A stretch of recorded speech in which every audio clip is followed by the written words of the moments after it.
Hello, നമുക്കിന്ന് കൊല്ലംകാരുടെ special ചക്കക്കുരു fry എങ്ങനെ ഉണ്ടാക്കുന്നതെന്ന് നോക്കിയാലോ. നിങ്ങൾ ആരെങ്കിലും ഇതിനു മുമ്പ് ഇതൊന്ന് ട്രൈ ചെയ്ത് നോക്കിയിട്ടുണ്ടെങ്കിൽ പറയണം കേട്ടോ.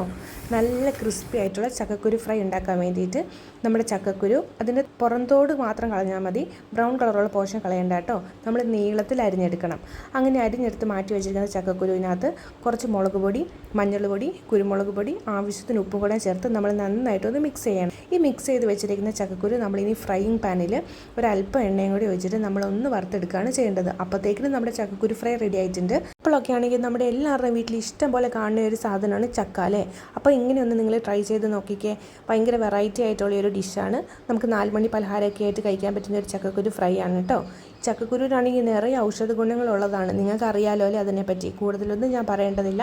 അപ്പോൾ നിങ്ങളെല്ലാവരും സമയം കിട്ടുമ്പോൾ ഇതൊന്ന് ട്രൈ ചെയ്ത് നോക്കുക. നിങ്ങളുടെ അഭിപ്രായങ്ങൾ കമൻറ്റ് ബോക്സിൽ പറയാം. അപ്പോൾ ഞങ്ങളുടെ ഒരു ഫ്രണ്ടാണ് ഈ ഒരു ഡിഷ് റെക്കമെൻഡ് ചെയ്തത്. നമ്മുടെ കൊല്ലത്തുള്ള അമലേട്ടനാണ് കേട്ടോ ഈ ഒരു ഡിഷ് ഞങ്ങൾക്ക് റെക്കമെൻഡ് ചെയ്തത്. അപ്പോൾ നിങ്ങളുടെ കൊല്ലത്തുള്ള ഫ്രണ്ട്സിനോട് ചോദിച്ചു നോക്കുക അവരുടെ വീട്ടിൽ ഇതൊക്കെ ഉണ്ടാക്കാറുണ്ടോ എന്ന്. അപ്പോൾ നിങ്ങൾ ഇതൊന്ന് ട്രൈ ചെയ്ത് നോക്കുക. Stay tune. Bye. See you in the next video. എല്ലാവരും ഒന്ന് ട്രൈ ചെയ്ത് നോക്കണേ.